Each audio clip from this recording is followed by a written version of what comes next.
আফসোসের ব্যাপার, 3টা ছেলে বিদেশ পাঠাইছে, 3 লাখ টাকার ব্যবস্থা হয়েছে। বাড়িতে একখান বিল্ডিং করছে, বিল্ডিং বাবদ 20 লাখ টাকা খরচ হয়েছে। রাস্তার লগে জমি কিনছে, জমিগুলোর টাকা সব ব্যবস্থা হয়েছে, সব কিছু ব্যবস্থা হয়েছে।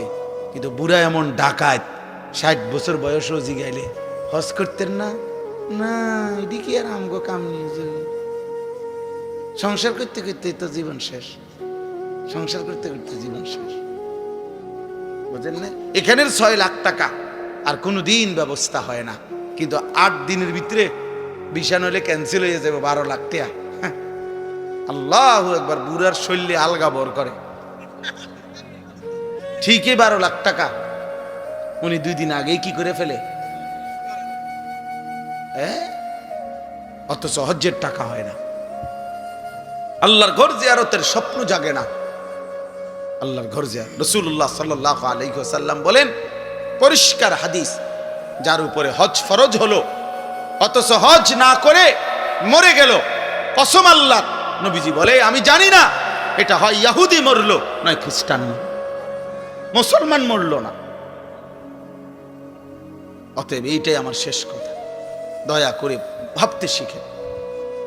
একটা শুধু উদাহরণ বলি, মনে করেন একজন, এই আপনার একজন চাচা, আপনার বসতের ভিটাটা ছাড়া 10 শতক জায়গা আছে, মনে করেন আলগা রাস্তার লগে খেতে দেন দিয়ে হোক, এটা বসত না, আলগা জমি।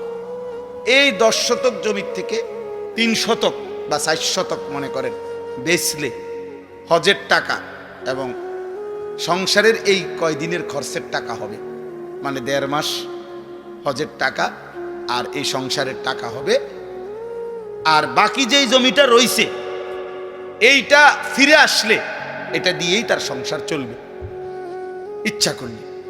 কসম খোদার, যদি কোনো মুসলমানের আর এই ব্যক্তির কাছে শুধু এই জমিটাই আছে, আর টাকা পয়সা, ব্যাংক ব্যালেন্স, ব্যবসা, অন্য আর কিচ্ছু নাই, কিন্তু এতটুকু জমি আছে যে জমির কিছু অংশ বিক্রি করলে হজের টাকা এবং সংসারের খরচের এই কয়দিনের টাকা হবে, ফিরে আসলে ওই বাকিটুকু জমি দিয়েও ইচ্ছা করলে তার সংসার চলবে, ওই ব্যক্তির উপরে আল্লাহর কসম হজ ফরজ। এবার আপনারা হিসাব করেন বইয়া বইয়া কি পরিমাণ মুসলমানের উপরে হজ। হ্যাঁ না, হেবাটা হজাইতো না, যাইব কেমনে? গেলাম হইলে তারা 3 ওগারে বিদেশ পাঠাইছি, তারারে যদি আল্লাহ লোয়াইতো, তারা যদি ফাটাইতো, হেবাটা বইয়া বইয়া চা দোয়ানে বন খায়, বিড়ি খায়, আরে গপ মারে। বুঝেন নাই কথাটা? লম্বা লম্বা সুন্দর সুন্দর কথা কয়। ও 3 ফুটে যদি দয়া করে তারা যদি বিদেশের টাকা দিয়া এবারে হজে পাঠায় তাহলে যাবে, নাহলে যাবে না। তো কোন সন্তান বিদেশ পাঠাইলেনি হজ ফরজ হয়? কথা বলেন না কেন? তো ফুট বিদেশের লগে হজের কি?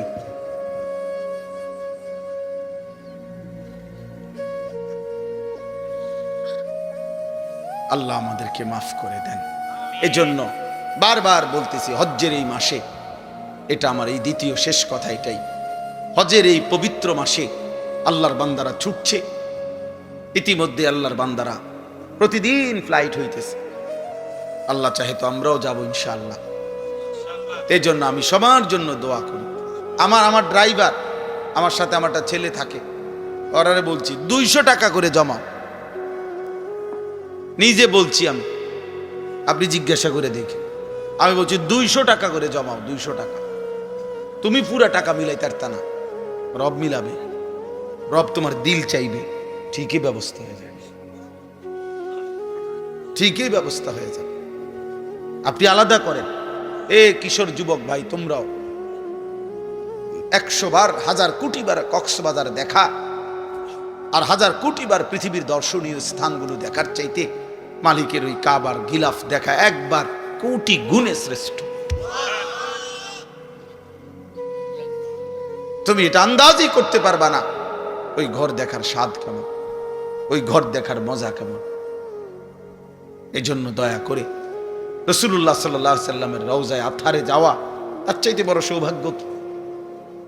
আমি প্রথম যে বছর নবীজির রওজার সামনে দাঁড়াইছি, তো আমি তাকাইয়ে রয়েছি আর কাঁদতেছিলাম আর বলতেছিলাম যে হায় রাসূল, সেই ছোট্টবেলা থেকে কতবার আপনার নাম নিলাম, কত কিতাব পড়লাম, কতভাবে আপনার নাম বললাম, আর আপনি এখানে, আপনি এখানে। এজন্য আমরা প্রত্যেকে ইনশাআল্লাহ আল্লাহর ঘর জিয়ারতের স্বপ্ন দেখবো ইনশাআল্লাহ। মালিকের ঘর দেখবেন, এটা মুমিনের যুগ যুগান্তের মুমিনের জীবনের একটা সাধনা, স্বপ্ন, আমি আমার রবের ঘর দেখি। এর টাকার হিসাব কি? আমার শায়েখ আল্লামা মুফতি মুশতাকুর নবী সাহেব প্রতি বছর, আমি মনে হয় 20 বছর ধরে দেখি ওনারে সব সময় হজ্জে। আমি একবার ওনারে জিজ্ঞাসা করছি যে হুজুর, এই পর্যন্ত আপনি কয়বার হজ করছেন, হজ উমরা করছেন কয়বার? হুজুরে এক সুন্দর কথা বলছে, মৌলানা শ্বশুর বাড়িতে মানুষে কয়বার যায় গুণানি যায়, শ্বশুর বাড়িতে কি গুণিনি যায়? বললেন তো মানে অর্থ হইল যে মৌলানা হজ্জের সফর ভালোবাসার সফর। কিসের সফর? ভালোবাসার সফর। এ তো প্রেমের সফর, এ তো মহব্বতের সফর। অতএব ভালোবাসার সফরে আবার হিসাব কি, কয়বার গেছি এই হিসাবের তো বিষয় না, মালিকের ঘরে বারবার যাইতে পারা এটাই তো বড় বিষয়।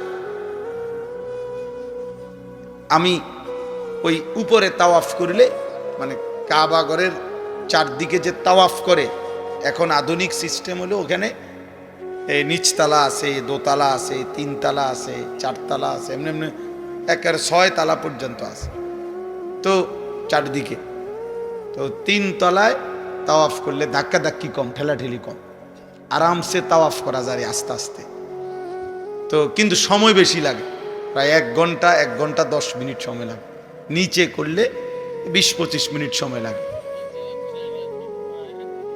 হ্যাঁ, তো আমি একদিন হুজুরে আমারে বলতেছে মৌলানা 3 তালা দিয়ে তাওয়াফ করবেন। তা আমার আবার 2 দিন পরে আমার গুলো তাওয়াফ করছেন, আমি হ করছি। কখন দিয়ে আমি বললাম নিচে, আপনারা না বললাম উপরে তাওয়াফ করতেন? আমি বললাম হ করছি তো, কিন্তু এনে সময় বেশি লাগে, 1 ঘন্টার উপরে লাগে। এই তখন হুজুরে আমারে বলছিল মৌলানা সময় কি আপনার আব্বার? আমি বলছি না, আল্লাহ। বললেন তাহলে আল্লাহর দেওয়া সময় আল্লাহর জন্য একটু বেশি ব্যয় হবে, এর জন্য আপত্তি কিসের? এই জন্য দয়া করে আল্লাহর দেওয়া রিজিক, আল্লাহর দেওয়া মাল, আল্লাহর দেওয়া সম্পদ আমার মালিকের জন্য খরচ হবে, এটার মধ্যে কার্পণ্য কিসের? আর আল্লাহর নবী সাল্লাল্লাহু আলাইহি ওয়াসাল্লাম বলছেন মা আমআরা হাজ্জুন কাত্তু, এই শেষ কথা বলবেন নবীজি বলছেন, আল্লাহর কসম নবী বলছে, কোন হাজি হজের জন্য উমরার জন্য আল্লাহর পথে এই হজ উমরার সফরে খরচ করে নবীজি বলছেন কখনোই গরিব হবে না। বিয়াতে খরচ করে মানুষে ফকির হয়, ব্যবসায় খরচ করে মানুষে ফকির হয়, অন্যখানে ফকির হইতে পারে, বিল্ডিং করতে গিয়া ফকির হয়ে গেছে, কিন্তু রাসূল বলছে আমার আল্লাহর ঘরের জিয়ারত করতে গিয়ে টাকা খরচ করার কারণে এই লোকটি ফকির হইছে, এমনটা হবে না, আমি রাসূল গ্যারান্টি দিলাম। তোমাদেরকে বলি ভাই, যারা 1 ওয়াক্ত নামাজ পড়ো না, তুমি 1 মিনিট ভাইবা দেখো এই সমাজের মানুষ তোমাকে কি মনে করে। সারাক্ষণ নারী ছবি, মোবাইলে অস্থির দৃশ্য, তুমি ডানে বামে তাকায় দেখো, মানুষ তোমাকে প্রিয় মনে করে না অপ্রিয় মনে করে। তো আল্লাহর কাছেও তোমার ইজ্জত হারাইলা, কারণ গুনাহ তো কোনো পাপীকে তো আল্লাহ তাআলা সম্মানিত করবে না, করবেন তো মানুষের কাছেও তো তুমি ঘৃণিত, মানুষের কাছেও তো ঘৃণিত। তো জীবনের অর্জন কোথায় বলে? আল্লাহ আমাদেরকে মাফ করে দেন। এর বিপরীতে আমরা এবার এই যে আয়াত পড়ছি, ইব্রাহিম আলাইহিস সালামকে লক্ষ্য করে, এই সংক্ষেপে আর অল্প একটু কথা বলি তাইলে শেষ।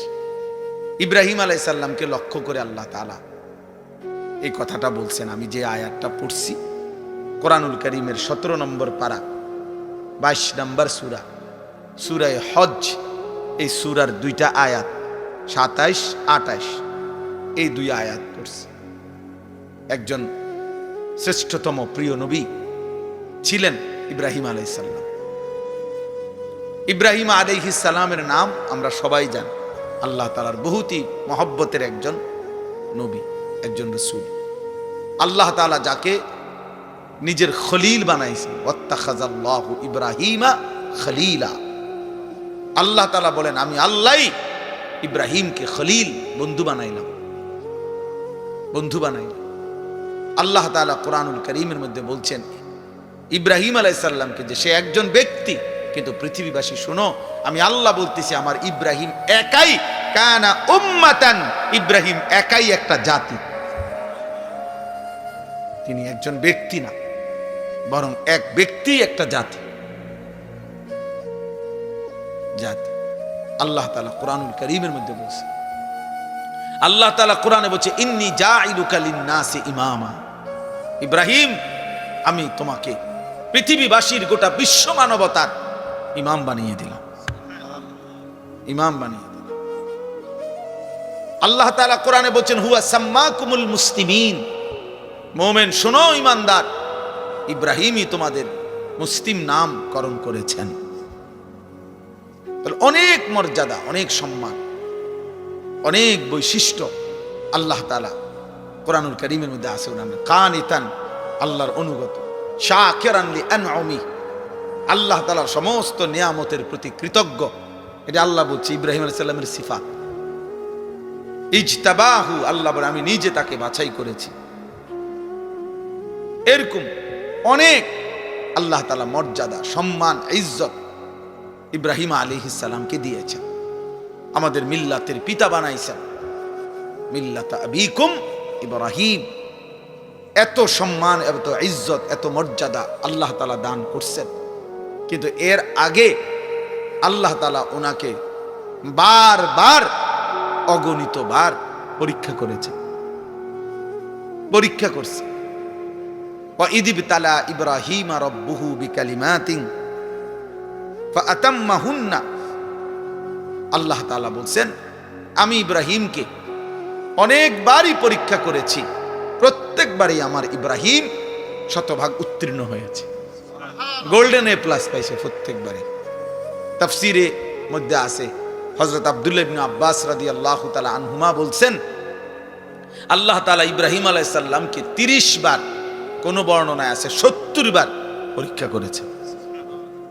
কি পরীক্ষা করছে এটি অনেক শব্দই বলা সম্ভব না, কিন্তু পরীক্ষা করছেন কিসের? আসলে এই সবগুলো পরীক্ষা হলো আল্লাহ তাআলা একটা জিনিস ওনার থেকে মূলত পরীক্ষা নিছেন, যে বারবারই ইব্রাহিম আলাইহিস সালামের কলিজার মধ্যে আল্লাহর মহব্বত, আল্লাহর ভালোবাসা সবচেয়ে বেশি কিনা আল্লাহ তাআলা এইটা বারবার পরীক্ষা করছে। প্রতিবারই পরীক্ষার মূল টার্গেট ছিল এটা দেখা, যে ইব্রাহিমের কলিজায় আমার ভালোবাসা বেশি নাকি অন্য কোনো ভালোবাসা। ছোট্টবেলায় মা বাবা মূর্তি পূজক, এমনকি মূর্তি বিক্রেতা ওনার আব্বা, কিন্তু উনি সেখানে দাঁড়িয়েও তিনি বাবা মার অনুসরণ না করে ছোট্টবেলাতেই মহান আল্লাহকে ডাক দিয়েছে। ইব্রাহিম আলাইহিস সালাম, কোরআনে আছে আব্বাকে বলছি ইয়া আবাতি লিমা তা'বুদু মা লা ইয়াসমাউ ওয়া লা ইউবসিরু ওয়া লা ইউগনি আনকা শাইআন। হায় আব্বা, এগুলা কি পূজা করেন আপনি? এ কেমন মূর্তির পূজা করেন যে মা লা ইয়াসমাউ, যে মূর্তি কিছু শুনেও না, ওয়া লা ইউবসিরু, কিছু দেখেও না, ওয়া লা ইউগনি আনকা শাইআন, হ্যাঁ, কিচ্ছু উপকারও করতে পারে না। এটা আসেও না, কান্দেও না, মাতেও না, মুতেও না। এটা কিটা? সদবোধ? সদবোধ না, এটা কি? লড়েও না, সরেও না, আপনি এটা কিসের ইবাদত করেন? এইভাবে বলছেন ইব্রাহিম আলাইহিস সালামকে ওনার আব্বা আজর বলছে তোরে আমি তেজ্য পুত্র করে বাড়ি ছাড়া করে দেব, পাথর মেরে মেরে ফেলবো, লা আরজুমান্নাকা ওয়াহজুরনি মালিয়া। কোরআনে আছে ইব্রাহিম আলাইহিস সালাম বলছেন বাবা আমি আপনাকেও ছেড়ে দিলাম, পুরা ফ্যামিলি ছেড়ে দিলাম, তবে মনে রাখবেন ওয়া আদউ রাব্বি, আমি আমার রব আল্লাহকে ডাক দিলাম। আসা আল্লাহ আকুনা বিদুআই রাব্বি শাকিয়া। এরপরে বললেন, বাপ আমি বিশ্বাস করি আমার ওই এক মহান আল্লাহ রবকে ডেকে কেউ কোনোদিন বেইজ্জতি হয় না। রবকে ডেকে কেউ বেইজ্জতি হয় না, আল্লাহকে ডেকে কেউ লাঞ্ছিত হয় না।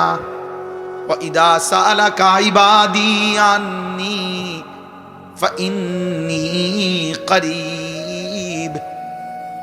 আল্লাহ বলে, আমার বান্দা যখন আমার কাছে চায় আমি তার একদম কাছে চলে আসি। উজিবু দাওয়াতাদ দাঈ ইদা দাআনি। আমার বান্দা যখনই আমাকে ডাকে আমি তার প্রত্যেকটা ডাকে সাড়া দিয়ে থাকি। জমিন থেকে বলে বান্দা, জমিন থেকে বান্দা বলে আল্লাহ।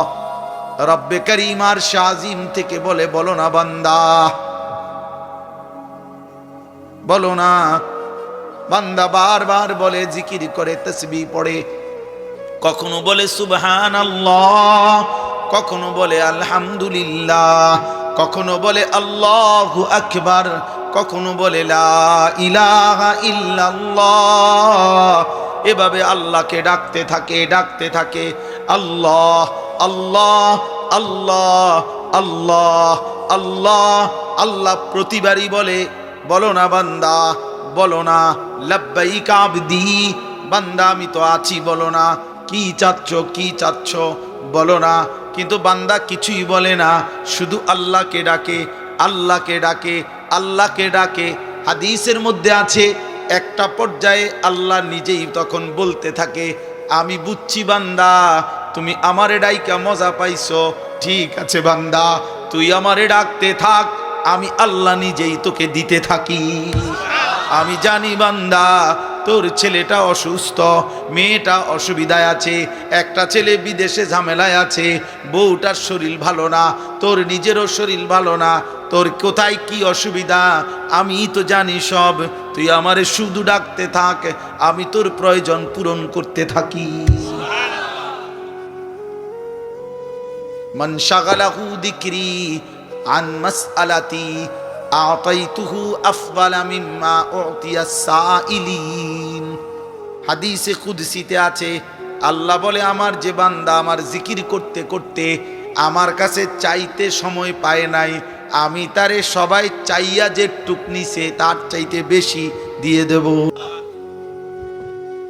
আসা আল্লাহ আকুনা বিদুআই রাব্বি শাকিয়া।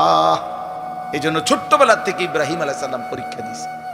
নমরুদের আগুনের কুণ্ডুলিতে যখন পড়ে, তখন ইব্রাহিম আলাইহিস সালাম অগ্নিকুণ্ডে পড়ার সময় জিব্রাইল, মিকাইল, ইসরাফিল, আজরাইল এরকম চারজন ফেরেশতা ওনারা আয়েশা ইব্রাহিম আলাইহিস সালামকে সাহায্য করতে চাইছে। তাফসিরে আছে যে ফেরেশতারা বলছে আপনি আমাদের কাছে সাহায্য চাইলে আমরা আপনাকে আগুনের এই কুণ্ডুলি থেকে বাঁচিয়ে দেব।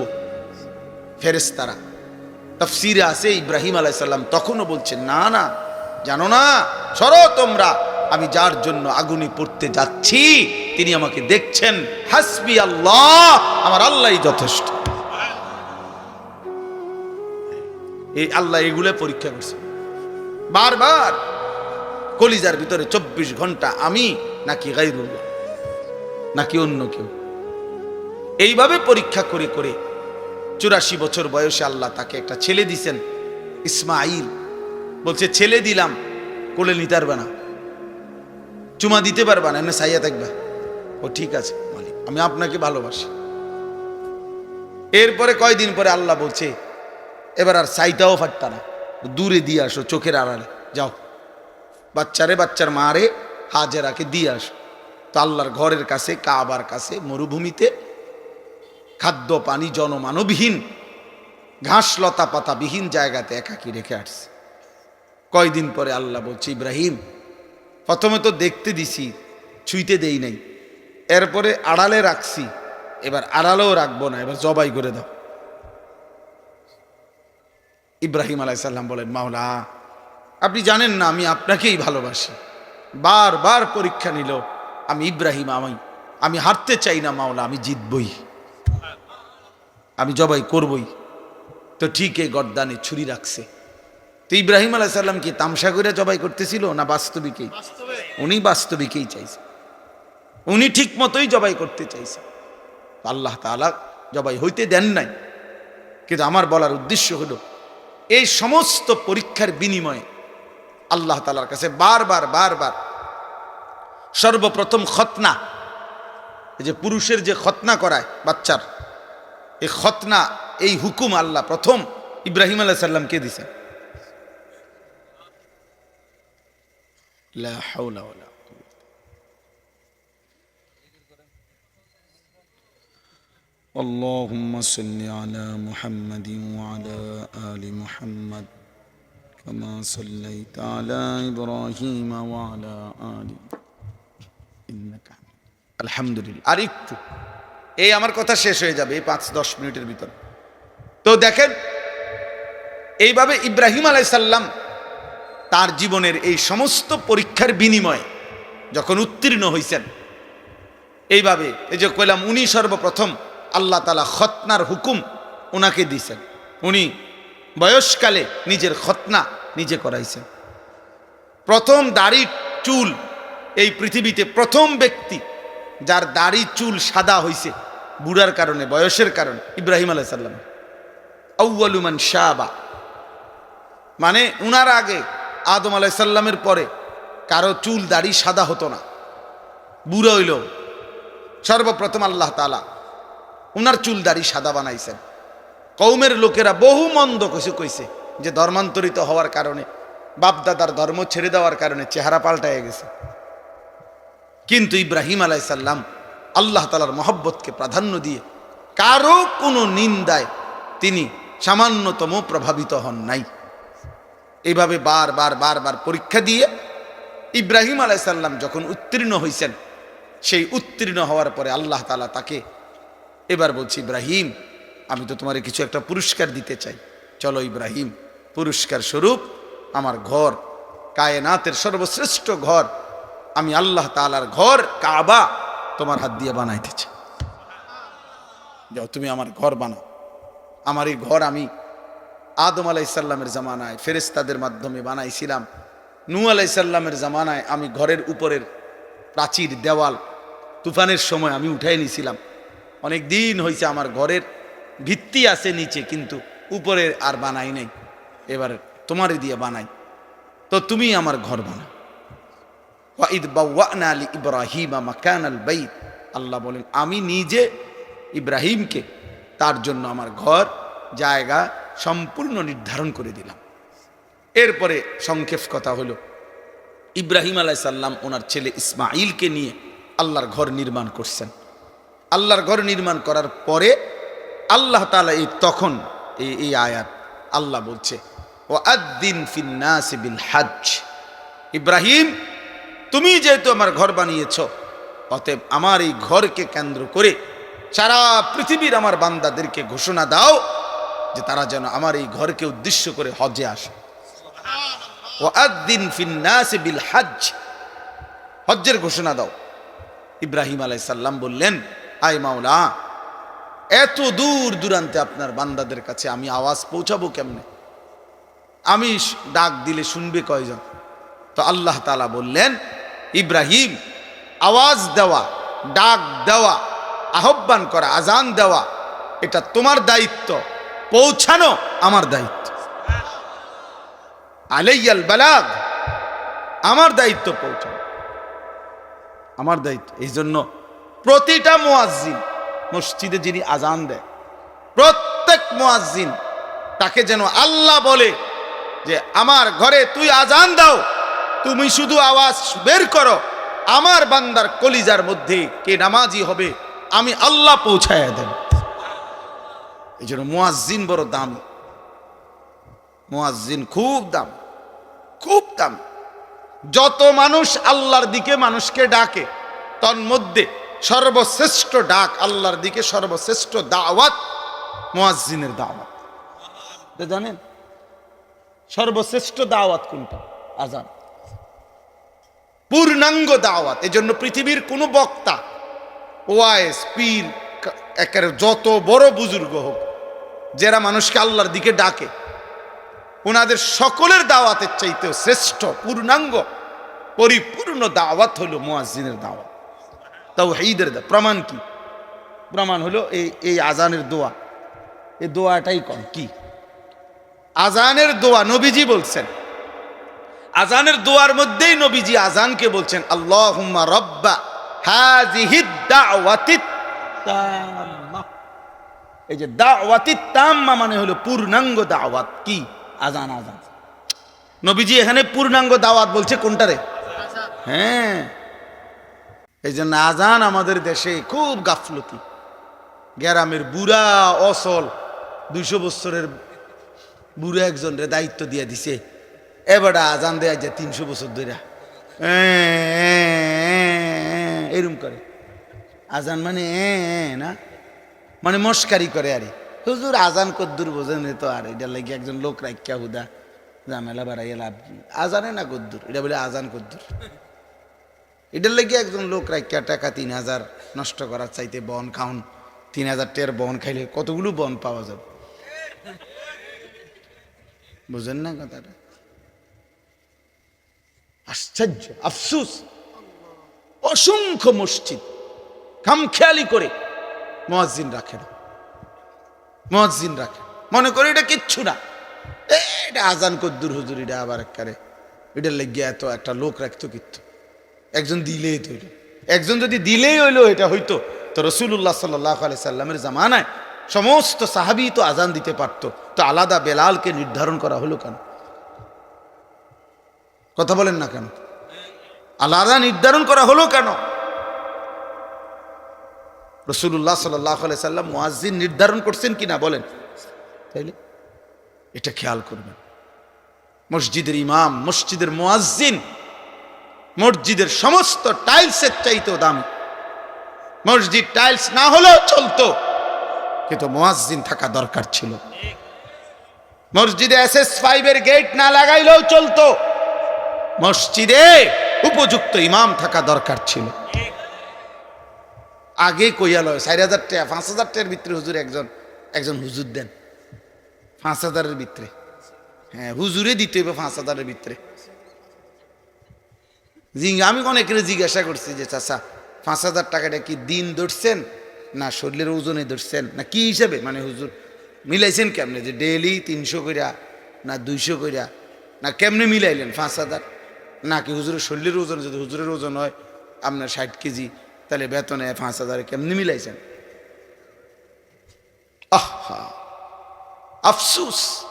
হায় মুসলমান, যদি আখিরাতের কদর বুঝতো, যদি নামাজের প্রয়োজন বুঝতো, যদি প্রয়োজনীয় মাসাইল শিখা, অজু, নামাজ, গোসল, হালাল হারাম, বাজার, ব্যবসা, বিবাহ শাদী, লেনদেনে, জাকাত, সাদাকা, ইসলামের বিধান যদি পূর্ণ মানার প্রয়োজন বোধ করত, তো খোদার কসম এই সমাজের ইমাম আর মুয়াজ্জিনই হতো সবচেয়ে বেশি পয়সার বেতনধারী। কিন্তু মূলত আমরা মনে করছি আমাদের এগুলা কোনো দরকার নাই, নমাজ কদ্দুর ফরাইব। হ্যাঁ, 5000 আবার আলগা আছে হুজুর, আলগা আছে মানে আলগা জিন, হুজুরের লগে কি আছে? জিন, ভূত, আলগা আছে। আমরা বেতন কম হইলে কি হুজুর আলগা, মাশাআল্লাহ ভালো। আলগা কিতা? আলগা জিন না আলগা? আমরা দেশে তো আলগা আছে কয় ভূতেরে, জিনে ধরলে কয় তার লগে আলগা আছে, বলে না এটা আলগা আছে কয় তো হেঁটে রে, যারে জিনে ধরে তারে না কয় আলগা আছে। আফসুসের ব্যাপার, আলগা আছে বলে। আস্তাগফিরুল্লাহ। না, মুয়াজ্জিনকে কদর করবে, বলেন ইনশাআল্লাহ। প্রত্যেকে নিজ নিজ জায়গায় ফিকির করে। মসজিদের ক্ষেত্রে মনে রাখেন, এটা ইমাম মুয়াজ্জিনের অনেক প্রয়োজনীয়তা। উপযুক্ত ইমাম, উপযুক্ত মুয়াজ্জিন দরকার, দরকার। এটা আমরা এটার প্রতি গুরুত্ব দিই। এই মানে লাইটিং করে, মসজিদের ডেকোরেশন করে অনেক সুন্দর করছে, ভালো, এটা করছেন, আমি গুনাহ করছেন আমি এটা বলি না, কিন্তু ইমাম মুয়াজ্জিনের ব্যাপারে এই খামখেয়ালি কেন? কেন এই খামখেয়ালি? আল্লাহ আমাদেরকে মাফ করে দেন। চলেন তো, এরপরে আল্লাহ তাআলা বললেন আজানের মানে হজ্জের আজান দাও, এলান করো। ইব্রাহিম আলাইহিস সালামকে আল্লাহ বললেন, ইয়াতুকা রিজালান ওয়া আলা কুল্লি দামিরিন ইয়াতিনা মিন কুল্লি ফাজ্জিন আমিক। ইব্রাহিম, মনে রেখো, তোমার আজকের আজান আমি আল্লাহ তাআলা কিয়ামত পর্যন্ত পৌঁছিয়ে দেব। আর কিয়ামত পর্যন্ত আমার এই ঘরকে কেন্দ্র করে কাছের যারা, তারা পায়ে হেঁটে, আর পৃথিবীর দূর দূরান্ত থেকে, প্রতিটা গলি প্রান্ত থেকে, পৃথিবীর শেষ প্রান্ত থেকেও আমার বান্দা তার বাহনে চড়ে আমার এই ঘরের উদ্দেশ্যে আসবে। ইন্তজাম আমি করব, তুমি শুধু আজান দিয়ে দাও। আজকে আলহামদুলিল্লাহ সারা পৃথিবীব্যাপী, আজও সারা পৃথিবীর ইমানদার, পৃথিবীর শেষ প্রান্তের মোমেনের কলিজার ভিতরেও আল্লাহর ঘর জিয়ারতের আকাঙ্ক্ষা আছে। যে দিলে আল্লাহর ঘর জিয়ারতের আকাঙ্ক্ষা নাই, এই হজ্জের মাস দেখে এটা বললাম, যেই কলিজার মধ্যে আল্লাহর ঘর জিয়ারতের আগ্রহ জাগে না, কাবার ওই কালো গিলাফ যে দেখে নাই। আমি সব সময় বলি, বাবা ছেলেরা তোমাদেরকেও শুনো ভাইয়া, কালো ওই গিলাফ, কাবার ওই কালো ঘর, কালো গিলাফ, আল্লাহর ঘরের সৌন্দর্য যে দেখে নাই, যে চোখ, মদিনার রওজা সবুজ গম্বুজ যে চোখ দেখে নাই, আমি সব সময় বলি ওই চোখ কিছুই দেখে নাই। আরে বেটা, তুই কিছুই দেখোস নাই বেটা, কালো গিলাফের সৌন্দর্যই দেখলা না, সবুজ গম্বুজের সৌন্দর্যই দেখলা না, মদিনার রওজায় দাঁড়াইবার আগ্রহই জাগলো না। তোমার তো দিলে নাই বেটা, তোমার তো কোনো কলজাই নাই বেটা। এজন্য প্রত্যেকের কলিজার ভিতরে এটা জাগা উচিত। আফসোসের ব্যাপার, 3টা ছেলে বিদেশ পাঠাইছে, 3 লাখ টাকার ব্যবস্থা হয়েছে, বাড়িতে একখান বিল্ডিং করছে, বিল্ডিং বাবদ 20 লাখ টাকা খরচ হয়েছে, রাস্তার লগে জমি কিনছে, জমিগুলোর টাকা সব ব্যবস্থা হয়েছে, সব কিছু ব্যবস্থা হয়েছে। কিন্তু বুড়া এমন ডাকাত, 60 বছর বয়সও জিগাইলে হজ করতেন না, না এটি কি আর আমগো কাম নিয়ে, সংসার করতে করতে তো জীবন শেষ, সংসার করতে করতে জীবন শেষ, বুঝলেন না? এখানের 6 লাখ টাকা আর কোনো দিন ব্যবস্থা হয় না, কিন্তু 8 দিনের ভিতরে বিছান হলে ক্যান্সেল হয়ে যাবে 12 লাখ টাকা। আল্লাহু আকবার, বুড়ার শৈলী আলগা বর করে, ঠিকই 12 লাখ টাকা উনি 2 দিন আগেই কি করে ফেলে, হ্যাঁ, অথচ হজ্জের টাকা হয় না। আল্লাহর ঘর জিয়ারতের স্বপ্ন জাগে না, আল্লাহর ঘর জিয়ারত। রাসূলুল্লাহ সাল্লাল্লাহু আলাইহি ওয়াসাল্লাম বলেন, পরিষ্কার হাদিস, যার উপরে হজ ফরজ হলো অথচ হজ না করে মরে গেল, কসম আল্লাহ, নবীজি বলে আমি জানি না এটা হয় ইহুদি মরলো নয় খ্রিস্টান মরলো, মুসলমান মরলো না। অতএব এইটাই আমার শেষ কথা, দয়া করে ভাবতে শিখে। একটা শুধু উদাহরণ বলি, মনে করেন একজন, এই আপনার একজন চাচা, আপনার বসতের ভিটাটা ছাড়া 10 শতক জায়গা আছে, মনে করেন আলগা রাস্তার লগে খেতে দেন দিয়ে হোক, এটা বসত না রে, আলগা জমি। এই 10 শতক জমির থেকে 3 শতক বা 4 শতক মনে করেন বেচলে হজের টাকা এবং সংসারের এই কয়দিনের খরচের টাকা হবে, মানে 1.5 মাস হজের টাকা আর এই সংসারের টাকা হবে। আর বাকি যেই জমিটা রইছে এইটা ফিরে আসলে এটা দিয়েই তার সংসার চলবে ইচ্ছা করলে। কসম খোদার, যদি কোনো মুসলমানের আর এই ব্যক্তির কাছে শুধু এই জমিটাই আছে, আর টাকা পয়সা, ব্যাংক ব্যালেন্স, ব্যবসা, অন্য আর কিচ্ছু নাই, কিন্তু এতটুকু জমি আছে যে জমির কিছু অংশ বিক্রি করলে হজের টাকা এবং সংসারের খরচের এই কয়দিনের টাকা হবে, ফিরে আসলে ওই বাকিটুকু জমি দিয়েও ইচ্ছা করলে তার সংসার চলবে, ওই ব্যক্তির উপরে আল্লাহর কসম হজ ফরজ। এবার আপনারা হিসাব করেন বইয়া বইয়া কি পরিমাণ মুসলমানের উপরে হজ ফরজ। হ্যাঁ না, হেবাটা হজাইতো না, যাইব কেমনে? গেলাম হইলে তারা 3 ওগারে বিদেশ পাঠাইছি, তারারে যদি আল্লাহ লোয়াইতো, তারা যদি পাঠাইতো, হেবাটা বইয়া বইয়া চা দোয়ানে বন খায়, বিড়ি খায়, আরে গপ মারে। বুঝেন নাই কথাটা? লম্বা লম্বা সুন্দর সুন্দর কথা কয়। ও 3 ফুটে যদি দয়া করে তারা যদি বিদেশের টাকা দিয়া এবারে হজে পাঠায় তাহলে যাবে, নাহলে যাবে না। তো কোনো সন্তান বিদেশ পাঠাইলে নি হজ ফরজ হয়? কথা বলেন না কেন? তো ফুদ বিদেশের লগে হজের কি?